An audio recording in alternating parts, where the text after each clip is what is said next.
is the horror flick, Digger Ditch, Super 6, Big Mitch.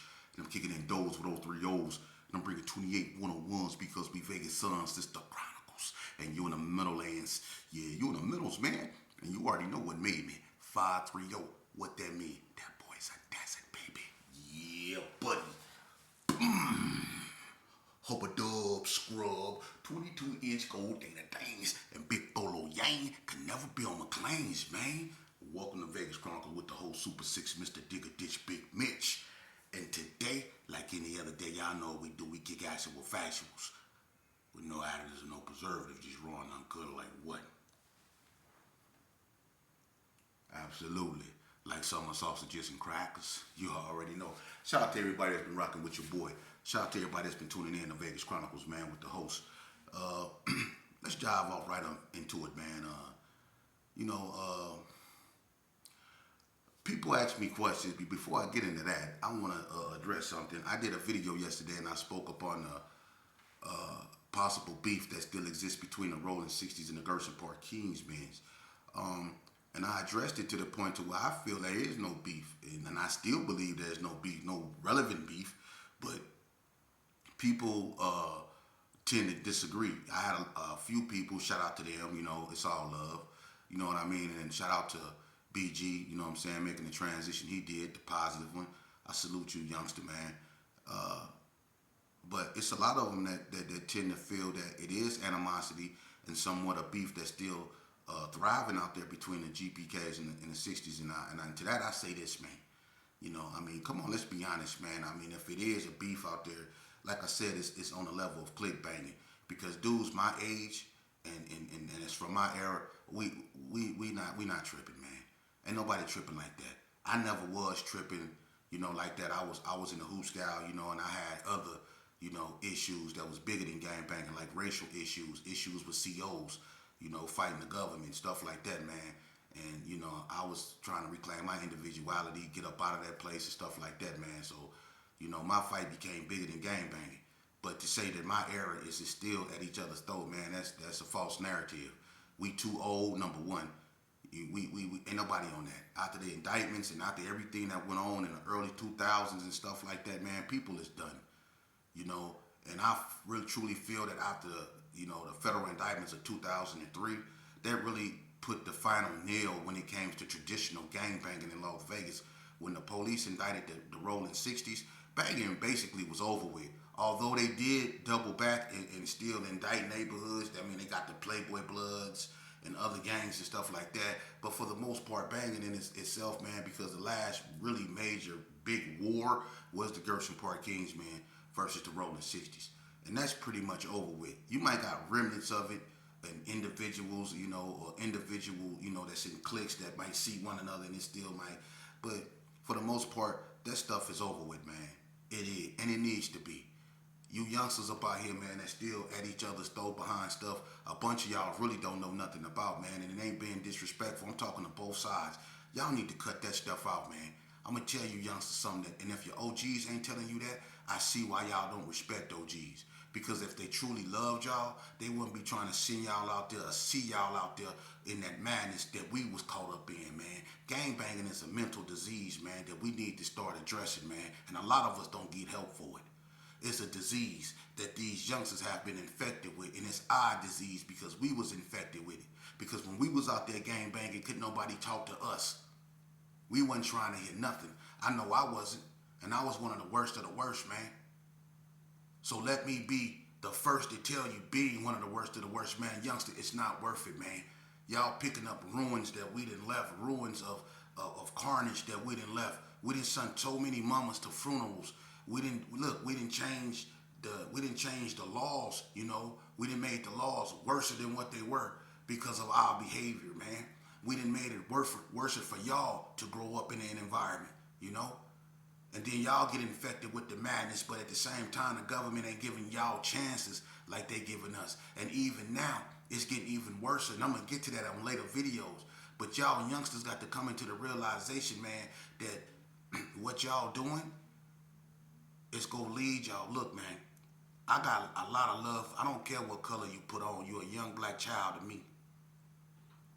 And as an old head, I'm obligated to tell you youngsters the truth, whether you Rollin 60, Northtown Gangster, Donna Crib, Hollywood, or West Coast. But it don't matter where you from. You a young black boy to me. You a young black male to me. You my little homie. You my little Brody.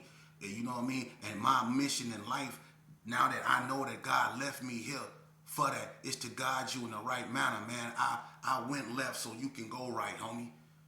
I've been to the hoop scout for a score. You know what a score is? A score is 20 years. That's a dub. I did a dub straight up in there, man. Behind gang banging, man. So let me be the first to tell you youngsters, man, it ain't worth it, man. And a lot of y'all don't wanna be out there in the streets, man. I already know because I talked to a bunch of y'all. A bunch of y'all sharp. A bunch of y'all sharp. You know? And a bunch of y'all looking for something else to do, but it seems like there's nothing else to do, but it is, man. It is. You can break away from that, man. Now, you might not like this, but your education, and I can't stress this enough, because when you know better, you do better. I can't stress this enough. Education, man. Start reading, hitting them books, man. When you spending time posing in pictures, you know, and being in clubs or wherever y'all at, man, putting y'all life in danger, man, because when you mix alcohol, rap music, real music, or whatever music y'all listening to, with that, you know what happened, man. It happens all the time. Hit them books, homie. You know what I'm saying? Come up with you a plan, man. Get into the corporate America, man. Have you somewhere you can lead your children, man. Don't be out here on a block, on a corner, gang banging, man. For real, man. It's 2025. Step your mental vibration up. A lot of you youngsters is too sharp to be out here in gangs, man. That stuff didn't lead us nowhere, man. And a lot of y'all love y'all mothers. If y'all blessed to still have y'all mothers in y'all life, a lot of y'all youngsters love y'all mothers. I don't care if you 6'0", Gerson, whatever. You youngsters love y'all mothers. You youngsters love your father if that's the only person you got. You youngsters love your grandmothers. Them be the first people y'all be breaking your neck to get out there and call when you get your little 10 minutes out your cell when you get locked up. Them the ones you be begging for $40, $50 to send to your books, or you be sending a little clothes package for them too, or trying to get your MP3 player or whatever you doing up in there. Them be your peoples, your moms. You love them to death when they coming through for you. Well, won't you come through for them on the streets, man? The same, especially if you already been in the hoop scout and you know what it like and you know what it's like. Won't you come through for your mama then one time, man? Let's start making it hip, man, to put smiles on our moms' faces, man. Do you know the validity that will come back into our communities, man? If we start helping old women take bags to their car, man. If we start watching out for our people. Open the door for women when they go in. You know what I'm saying? If you see two dudes or two youngsters about to go at each other, whatever, or something about to get out of hand, man, try to defuse that stuff, man. Let's start taking responsibility for our actions, man. Let's start coming together like that. I promise you the vibrations in our community will change. I promise you the plants themselves will start standing up right. When we start respecting our women, when it's safe to come to the park again, man, let's try that, man. Let's do that. We done did all that other stuff. We didn't put on rags and hid out in the alleys and got in cars and went in other neighborhoods and did all that foolishness. We didn't did that to the point to where it can't be done no more. For real, when you do that type of stuff, it's not going to get nobody attention like it used to, man. People sick of that. You see? People is truly sick of that, man. That's not going to get nobody attention when you doing it. When you doing stuff like that, that's not going to get nobody attention. What's going to get people's attention is when we put down them guns and when we put down that madness and we pick up common sense, when we pick up compassion, when we pick up empathy, and we start talking to one another. You see? When we turn our mama tears to smiles, when they see us actually trying in school, when they see us actually spending time with our children, when they see the pictures we take now with our children now, we posing in pictures with our sons, not our homies. See, when we start doing that, the validity of our communities will become vibrant again, man. Think about it. The birds will start back singing. Because what's in our neighborhood is just depression, transgression, irritation, aggravation, aggression. That's what's in our neighborhood, hostility, anger. That's what's in our neighborhoods. That's why it seems so eerie over there, because it ain't no love. You see? When we start showing each other love, man, let's clean up our mess. Let's do that. To you youngsters up out there, man, whether you Rollin 60 or you Gershon Park Kings, man, the most gangstest thing you can ever do is get out of a gang. The most gangstest thing you will ever do in your life, man, is respect your mama. And respecting your mama is going to school. Respecting your mama ain't saying I respect you, mama. Respecting your mama is staying out of trouble. Respecting your mama is respecting other women. Respecting your mama is raising your child. That's respecting your mama. Respecting your mama, most importantly, is respecting yourself. Let that marinate for a minute, youngster. Let me tell you something, man. Y'all sharp. You youngsters is smart. Y'all smart, man. Y'all young entrepreneurs, if only you allow yourself to be. Y'all young CEOs, if only you allow yourself to be. Y'all too smart to be in these streets, man. You are. You too articulate to be in these streets. Y'all have so much to offer society. Y'all do. And y'all need to hear that, man. Shout out to the ones that's going to school. Shout out to the youngsters that don't feel the need to run with a pack or a crowd that can stand on their own and don't feel bad about it. Shout out to the youngsters that don't feel bad for going to school and getting a GED. You got something to show for it. Shout out to the ones that don't accept the GED and go for their diploma, no matter how long it takes to get it. Shout out to them that can go to school and don't get distracted by the madness, because I know being in school these days is hard. So we need to start giving the children that's really trying out there, because what they're up against, the gravitational pull, the lure of the streets can be overwhelming, you know? I'm going to tell y'all something about crowds and homies. I'm going to tell y'all a story, right? About these two Reno cats. See, I was locked up in Northern Nevada Correctional Center up in Carson City with these two cats. They was up out of Reno. They was best friends. Great. One of them name was Rob. I forget the other one name.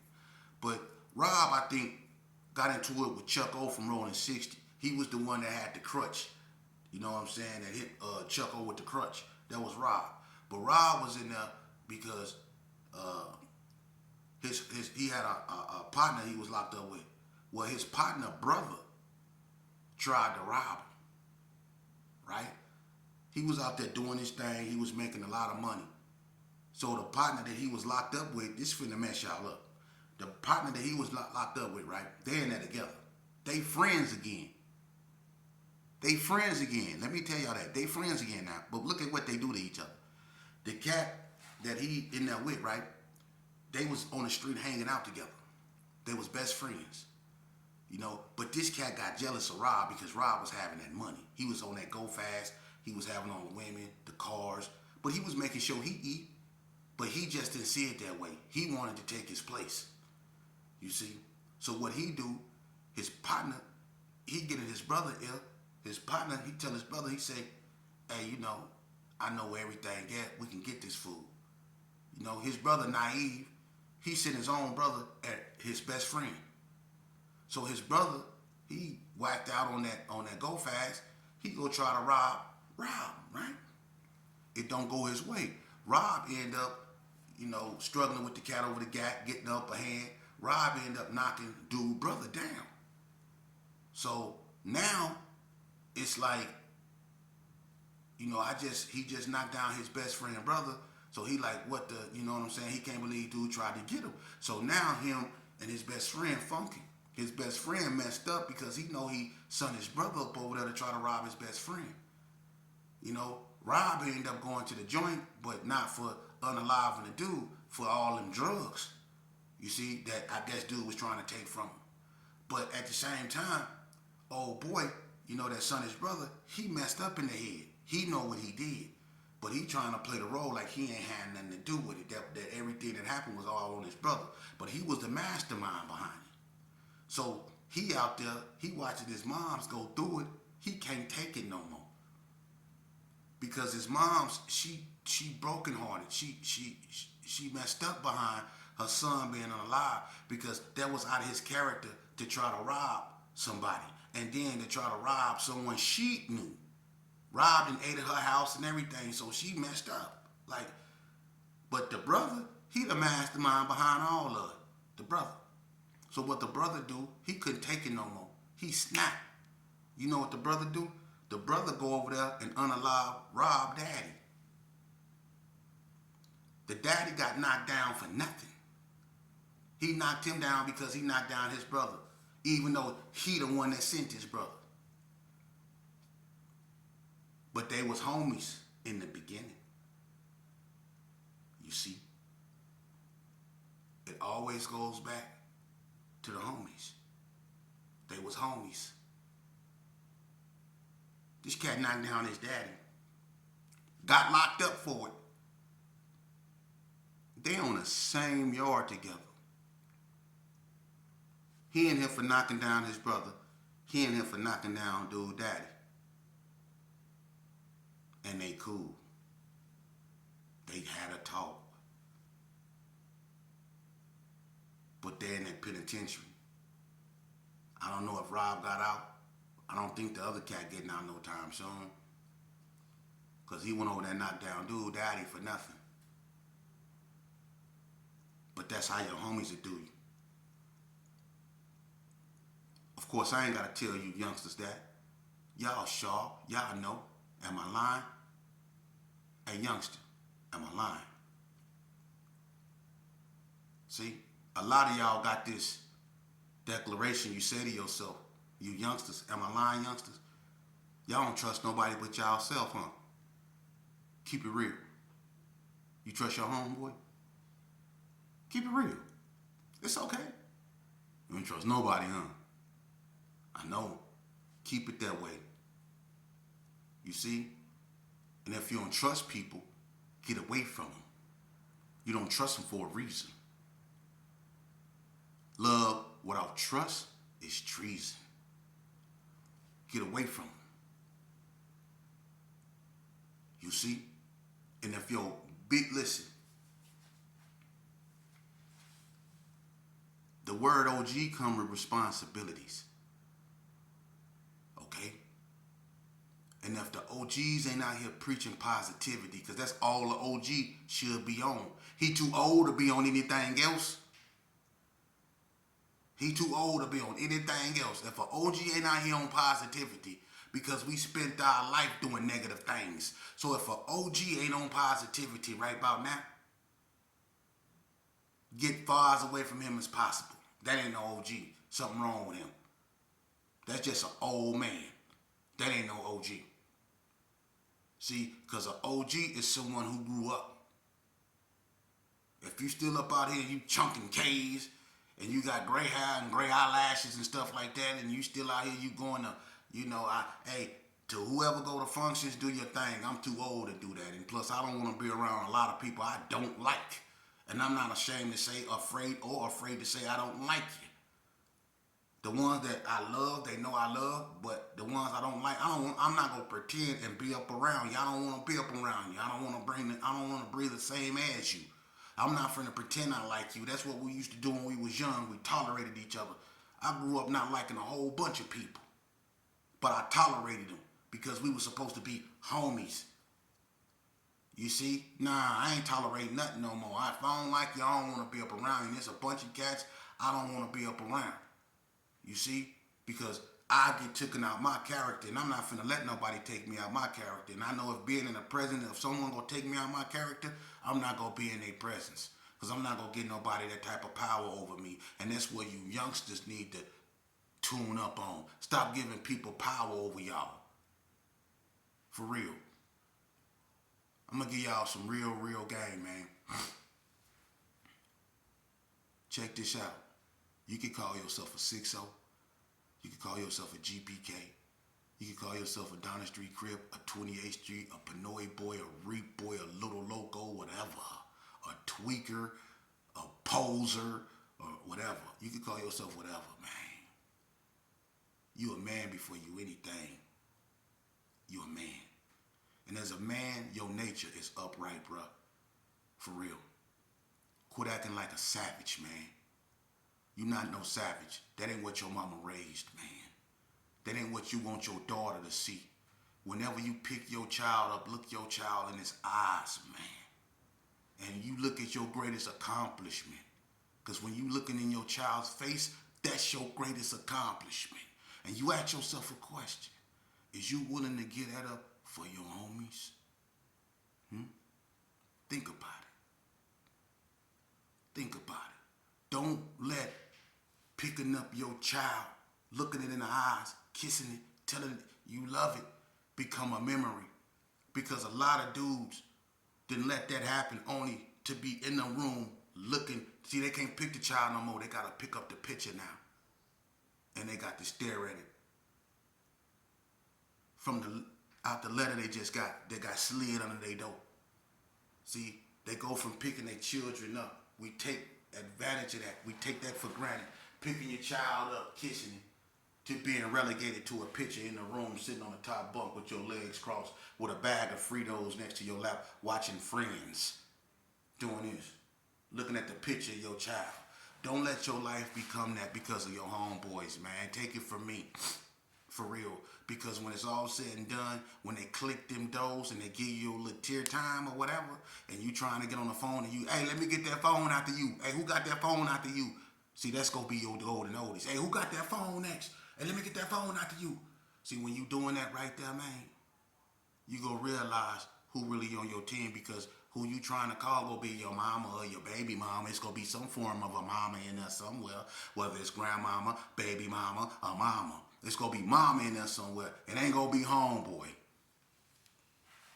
So if it's mama in there, it need to be mama out here. If it's mama in there, it need to be mama out here. Because the ones that held you down in here need to be the ones you need to be out here holding down now.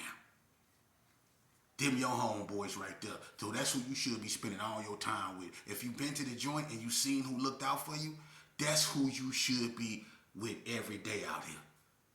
See? And if you do that, you won't never go back to them places. Quit letting your homeboys lure you away from your square, lure you away from your peace with their problems because they got whooped out over a female.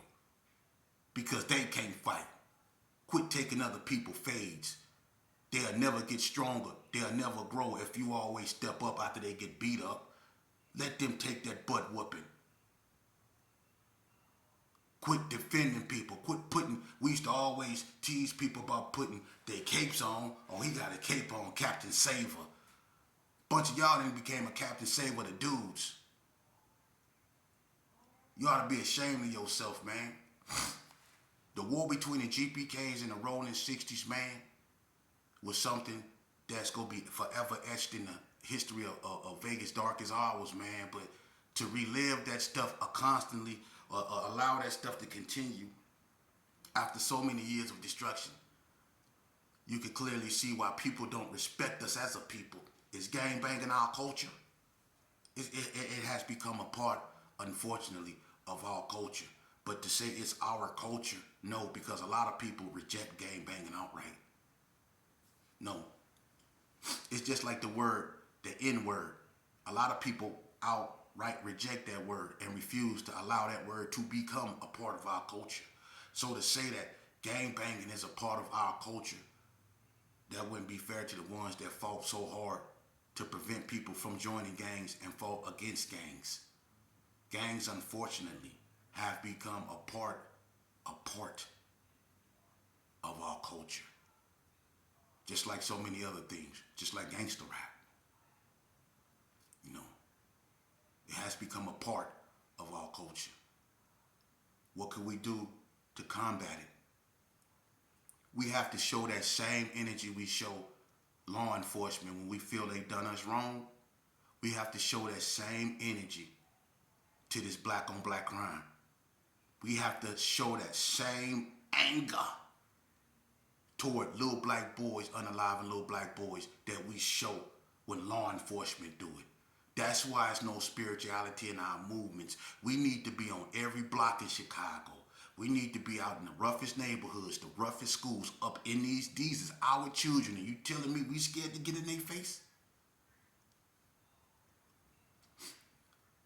These are children. and we scared to raise them. We need to be doing the same thing we did when law enforcement did what they did with Rodney King, when they did what they did with all these other people that we, George Floyd, everybody else we've been protesting about.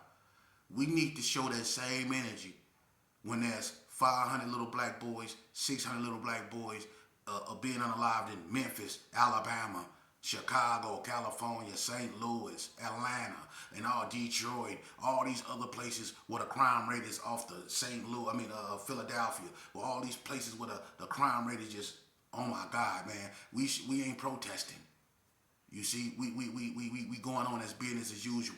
And y'all watch that on TV all the time on your phones. Y'all see what these little youngsters is doing. But y'all don't protest against that, and y'all wonder why there's no validity to our movements and why people look at us and shake their heads, because we won't rein in our own seeds, but we want to rein in the police. That don't make sense, man. That don't make sense. You mean to tell me that we scared to go get our children out the street? You see? You see? Y'all can go to functions. Y'all can celebrate this and y'all can celebrate that. I can't wait for that day when we go on these blocks where these little youngsters is doing the most, man, and we shut them down. When we go do that, that's gangster. Making it safe for women to be able to go to the store without worrying about getting carjacked. That's gangster. You see? If we don't want the police doing what they doing in our communities because they too heavy-handed, well, let's do it ourselves.